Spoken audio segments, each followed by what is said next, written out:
Assalamualaikum warahmatullahi wabarakatuh. Perkenalkan saya Deta Septiana dengan NPM 22411092. Saya dari kelas manajemen 22B. Di sini saya akan menjelaskan materi tentang memahami penyebab perampingan dan pemutusan hubungan kerja.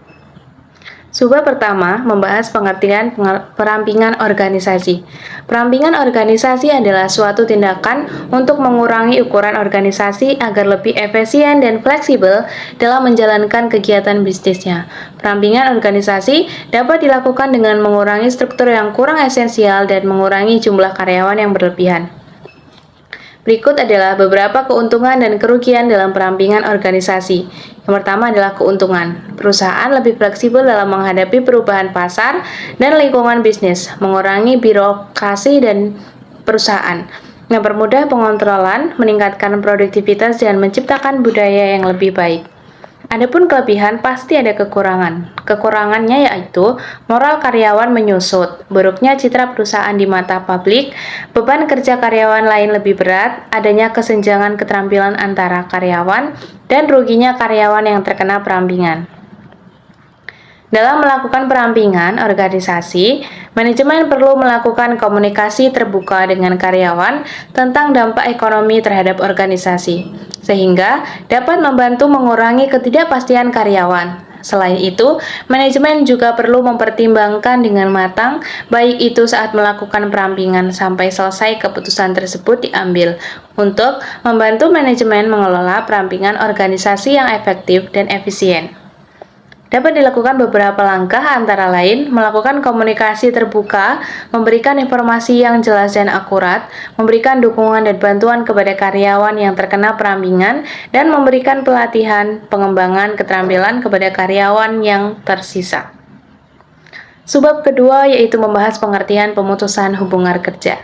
Pemutusan hubungan kerja atau PHK adalah pengakhiran hubungan kerja antara pengusaha dan pekerja atau buruh karena suatu hal tertentu yang mengakibatkan berakhirnya hak dan kewajiban antara pekerja dan buruh serta pengusaha.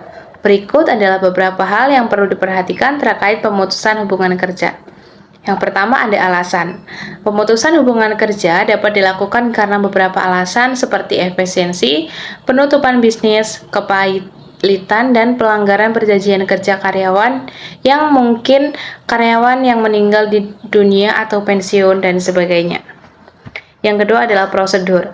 Pemutusan hubungan kerja dapat dilakukan sesuai dengan prosedur yang telah ditetapkan, seperti memberikan pemberitahuan terlebih dahulu kepada karyawan, memberikan hak-hak karyawan, dan sebagainya. Yang selanjutnya ada kompensasi. Karyawan yang mengalami pemutusan hubungan kerja berhak menerima kompensasi seperti pesangon, uang penggantian hak, dan sebagainya. Yang selanjutnya ada penyelesaian perselisihan. Jika terjadi perselisihan terkait pemutusan hubungan kerja, dapat diselesaikan melalui mekanisme penyelesaian perselisihan hubungan industrial sesuai dengan ketentuan peraturan perundang-undangan. Yang terakhir yaitu peran serikat pekerja. Serikat pekerja atau serikat buruh memiliki peran penting dalam penyelesaian perselisihan pemutusan hubungan kerja. Dalam melakukan pemutusan hubungan kerja, perusahaan harus memperhatikan aturan dan regulasi yang berlaku, seperti memberikan pemberitahuan terlebih dahulu kepada karyawan, memberikan hak-hak karyawan, dan memberikan kompensasi yang sesuai. Subbab ketiga yaitu penyebab legal pemutusan hubungan kerja. Pemutusan hubungan kerja dapat dilakukan karena beberapa alasan, yaitu pemutusan hubungan kerja karena hal tertentu.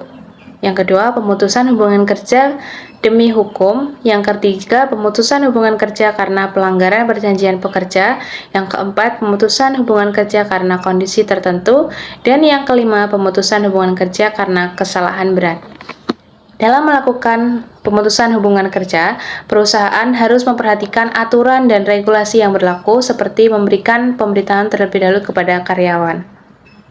Selanjutnya ada pendampingan MSDM dalam pemutusan hubungan kerja. Dalam melakukan pemutusan hubungan kerja, manajemen sumber daya manusia memegang peran penting dalam memastikan bahwa proses pemutusan hubungan kerja dilakukan dengan benar dan sesuai aturan regulasi yang berlaku. Berikut adalah beberapa hal yang perlu diperhatikan oleh MSDM dalam pemutusan hubungan kerja, yaitu menentukan alasan, menyiapkan dokumen, menjaga komunikasi, menentukan kompetensi, menyelesaikan perselisihan, dan yang terakhir memperhatikan peran serikat pekerja. Dalam melakukan pemutusan hubungan kerja, MSDM perlu memperhatikan aturan dan regulasi yang berlaku seperti memberikan pemberitahuan terlebih dahulu kepada karyawan. Juga perlu memperhatikan peran serikat pekerja atau buruh dalam menyelesaikan perselisihan pemutusan hubungan kerja. Mungkin itu saja yang dapat saya sampaikan. Saya ucapkan terima kasih.